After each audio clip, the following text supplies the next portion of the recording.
जनता सीधे चुन सकेगी जिला जनपद पंचायत अध्यक्ष। एमपी में बड़े चुनावी बदलाव की तैयारी। नगर परिषद अध्यक्ष का इलेक्शन भी डायरेक्ट होगा।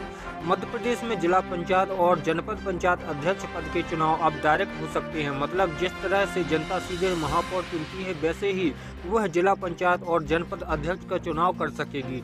ये चुनाव दलीय आधार यानी पार्टी सिंबल पर हो सकते हैं। इसी तरह नगरीय निकायों में नगर परिषद अध्यक्ष का चुनाव भी डायरेक्ट कराया जा सकता है। मुख्यमंत्री डॉक्टर मोहन यादव के निर्देश पर सीएम सचिवालय इसकी प्लानिंग कर रहा है।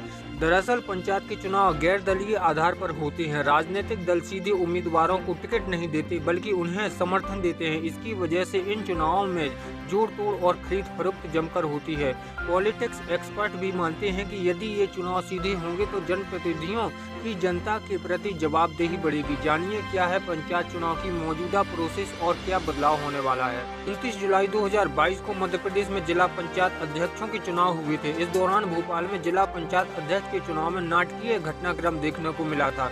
दरअसल 10 जिला पंचायत सदस्यों में से 7 कांग्रेस समर्थित और 3 बीजेपी समर्थित थे। कांग्रेस ने रश्मि भार्गव को समर्थन देते हुए अपना उम्मीदवार बनाया था। संख्या बल के आधार पर उनकी जीत पक्की मानी जा रही थी। ऐन वक्त पर राजनीतिक समीकरण बदले। जिला पंचायत सदस्य रामकुमार गुर्जर समेत 2 कांग्रेस समर्थित सदस्यों ने पाला बदला और बीजेपी को समर्थन दे दिया। इस चुनाव के दौरान पूर्व सीएम दिग्विजय सिंह मोर्चा संभाले हुए थे। बीजेपी की तरफ से पूर्व मंत्री भूपेंद्र सिंह, मंत्री विश्वास सारंग और विधायक रामेश्वर शर्मा ने फील्डिंग जमाई थी। दोपहर को बागी रामकुमार समेत 2 समर्थकों को लेकर रामेश्वर शर्मा जिला पंचायत कार्यालय पहुंचे। दिग्विजय सिंह ने उनकी गाड़ी रोकने की कोशिश की। इस दौरान उनकी पुलिस से झूमाझटकी हुई थी। आखिरकार रामकुमार ने जिला पंचायत अध्यक्ष के तौर पर नामांकन दाखिल किया। उन्हें 6 वोट मिले और कांग्रेस की रश्मि भार्गव को 4 वोट ही मिल सके।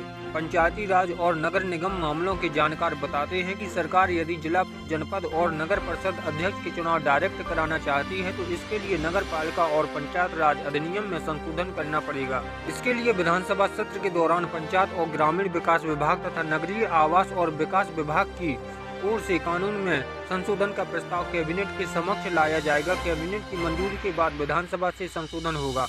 मध्य प्रदेश में नगरीय निकाय और पंचायत के चुनाव राज्य निर्वाचन आयोग करवाता है। मौजूदा व्यवस्था में केवल मेयर और नगर पालिका अध्यक्ष का चुनाव डायरेक्ट है। इस पद पर राजनीतिक दल अपने सिंबल पर प्रत्याशियों को मैदान में उतारते हैं। इनका चुनाव जनता सीधे करती है। 2019 में कांग्रेस की सरकार बनने के बाद इनके चुनाव अप्रत्यक्ष प्रणाली यानी जनता के बजाय निर्वाचित पार्षदों के जरिए कराने का निर्णय लिया गया था। इसे पूर्ववर्ती शिवराज सरकार ने पलट दिया था। अब जानकार कहते हैं कि जिला पंचायत और जनपद अध्यक्ष के चुनाव भी यदि डायरेक्ट होता है तो इसमें राजनीतिक दल अपने उम्मीदवार को पार्टी सिंबल पर मैदान में उतार सकते हैं।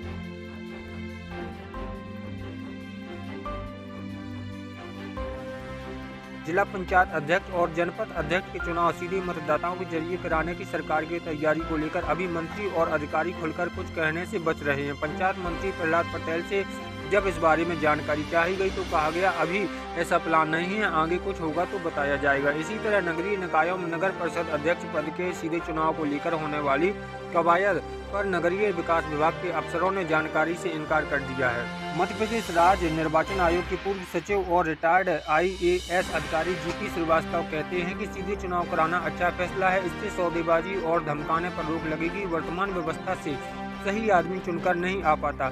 बदलाव के बाद जो पॉपुलर होगा वही चुनाव जीतेगा।